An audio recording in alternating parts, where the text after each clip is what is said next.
Hivi ushaikutana na mtu unayemjua ukamchangamkia, afu yeye asikuchangamkie? Inakuwa inauma eh? Siku moja mimi nilikutana na rafiki yangu, yani tumesoma wote, ilikuwa tumesoma wote O level, afu hapo tumekuja kukutana baada ya kumaliza form 6. Sasa nilipokutana naye mimi ndo nilikuwa wa kwanza kumuona. Unajua kukutana na mtu ambaye hujamuona siku nyingi afu alikuwa ni rafiki yako karibu, ile unajua ile furaha eh? Kwa mimi nilikuwa nimefurahi kumuona, nikamfuata, nikamchangamkia, nikaanza kujiongelesha. Sasa nikashangaa, unaongea na mtu kama sekunde 5 hivi, mtu kakaa kimya, hajibu, hatikisiki, anakushangaa tu. And I was like, "He? Mimi au nimechanganya watu?" Kumbe alikuwa ni yeye bana. Kwa hiyo niliona hanijibu, harespond, nikapata tu ile aibu, nikaondoka zangu, nikaendelea na safari zangu. Ila on my way nikaanza kuwaza, nikaanza kusema, "Da, rafiki yangu, yani maisha yote tulivyoishi vile vizuri, afu leo anakuja ananilia buyu mbele ya umati ya watu." Nikasema poa, nikaondoka zangu, nikawaza, ila baadaye bahati nzuri nikawa nimesahau.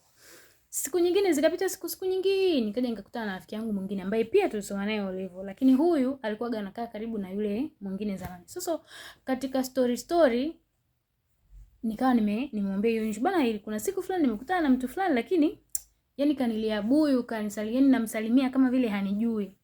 Akanambia, mtu fulani, mbona mtu fulani alikuwa na changamoto, yule alipata changamoto ya matatizo ya afya ya akili.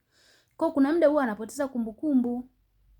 Kwa akipoteza kumbukumbu kuna muda sio mazuri kucheka. Kuna muda akipoteza kumbukumbu hadi sometimes anasahau nyumbani kwao. Kwa hiyo unakuta labda akutana na wasamaria wema ndio wanamchukua wanamrudisha nyumbani kwao. Umeona? Kwa basi nikawa nimesikitika, nikasema maskini ya Mungu, kumbe siku ile huenda nimekutana naye alikuwa ndio yupo kwenye hiyo changamoto. Basi tukapanga siku tukaendaga kumsalimia nyumbani kwao, tukamkuta na mama yake yupo. Naye bahati nzuri kipindi hicho alikuwa anaendelea vizuri, akatupokea vizuri. Sasa hii awamu nilienda nyumbani kwao nikagundua, kweli siku ile ambaye nilikutana naye alikuwa hayuko sawa. Lakini this time nilikutana naye nikakuta yuko sawa, anaendelea vizuri na amenipokea vizuri kama ambavyo nilikuwa nimemzoeaga zamani. Kwa nikamshukuru Mungu kama anaendelea vizuri rafiki yangu. Unajua hii maana yake nini? Unaweza kukutana na mtu, ukutana na mtu njiani akakupishana hivi, mmepishana. Ukaanza kusema ni mtu fulani anadharau kweli yani. Yaani nimekutana naye, hajanisalimia, kaniona kabisa, kaniangalia hivi uso kwa uso, uso kwa macho. Kumbe mwenzako ana matatizo ya macho. Aya, angalia kama huyu rafiki yangu. Kama siku ile ningeondoka nikamblame, kumbe maskini ya Mungu ana matatizo ya kupoteza kumbukumbu. Don't be too quick to judge, okay? Poa.